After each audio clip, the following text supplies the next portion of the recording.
Fala pessoal, tudo bem com vocês? Hoje estou aqui com uma placa de Xbox One, é um One S. Ela chegou com o seguinte defeito. Aqui a placa está aberta, né? Já está na bancada.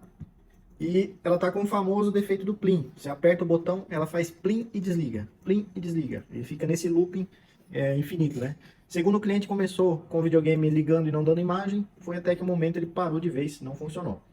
E esse vídeo eu não queria fazer um vídeo, mas mostrar também a importância que é esse vazamento de informações que muitas vezes a gente tem das próprias fabricantes. Por que que é importante? A gente consegue, nesse caso, fazer o reparo do aparelho, né? Tá surgindo um movimento grande na Europa, nos Estados Unidos, no caso, para você conseguir reparar o seu aparelho.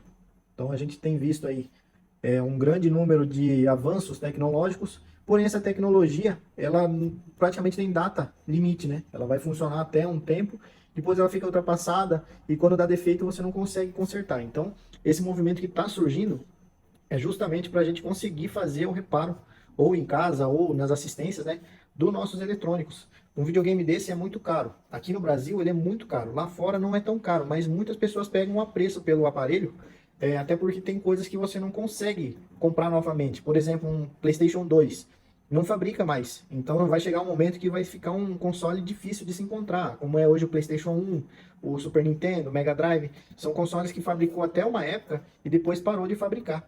Então essa é a importância do reparo. Aqui na minha assistência eu dou prioridade para consertar em todos os casos.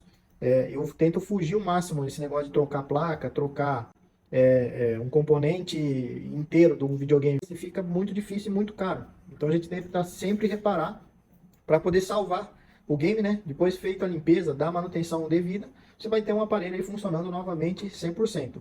E nesses casos, no caso desse videogame aqui, por exemplo, ele chegou com esse defeito e só foi possível sanar rapidamente o conserto dele usando aqui, no caso, um board view. O board view nada mais é do que essa placa aqui, ela printada aqui no computador. Então aqui eu consigo ver a placa inteira. Cada setor, cada ponto dela, eu consigo ter acesso aqui para saber que componente é. Por exemplo, eu posso clicar aqui nesse componente aqui, ó, o 6E1. Aqui eu consigo ver toda a função que ele faz. E é assim com toda a placa. Então isso aqui facilita muito. E só cai na nossa mão esse material aqui quando tem vazamento de informações. Então vamos supor que alguém lá da fábrica pegou conseguiu ter o acesso, né? Acessou os computadores lá, o servidor que fica esses documentos e fez o vazamento da informação. Porque o fabricante ele não quer vazar essas informações. Ele quer que quando dá defeito, simplesmente você abandone o aparelho e compre outro. E isso é um problema, que vai juntando lixo eletrônico num ciclo infinito. É muito difícil uma placa dessa voltar a ter uma utilidade, vamos dizer assim, conseguir fazer a reciclagem dela. Não é todo lugar que faz, poucas empresas fazem isso, né? E dá dó porque é um videogame que não vai ser mais fabricado. Depois de um tempo parou de fabricar, não tem mais uso. Então é importante que tenha esses vazamentos. E o mais legal ainda é que a própria fabricante liberasse todas as informações para a gente fazer o reparo dessas placas. Por exemplo, um PlayStation 3 que eu tenho aqui, ele não dá reparo. Por quê? É um videogame que tem vários componentes na placa que são codificados. E um desses componentes deu defeito. Então não tem como recuperar as informações que está nele e gravar num outro componente. Por exemplo, o PlayStation 3, o Renesas, tem a NAND, tem o Syscom e tem o processador de dados. Todos eles funcionam na mesma, vamos dizer assim, no mesmo código, né?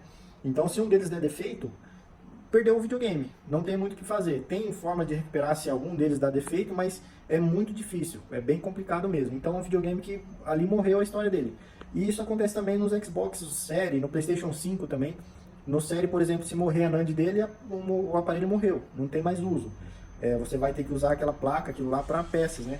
Então nesse caso aqui, a gente consegue recuperar. O defeito dele, eu vou tentar focar aqui na câmera, ó, tá bem nesse capacitor aqui, ó. Deixa eu ver se eu acho ele aqui. Aqui, ó. Nesse C4B4.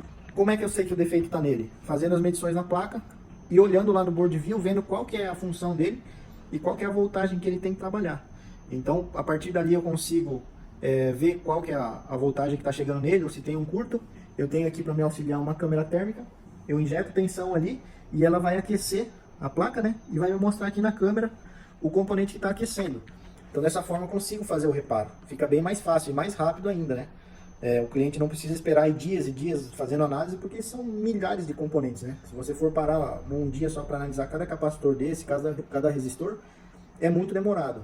Então, se você tem acesso a essas informações, é muito útil, né? Na hora de reparo. Infelizmente, isso daí só acontece quando tem vazamento de informações. A própria indústria, assim, dificilmente ela libera. Então, no caso aí, é um movimento que está partindo lá de fora, né? Eu apoio mesmo, porque eu ganho dinheiro trabalhando com isso daqui, e porque o meu cliente também vai ter um aparelho que vai para casa funcionando novamente do jeito que ele deveria funcionar.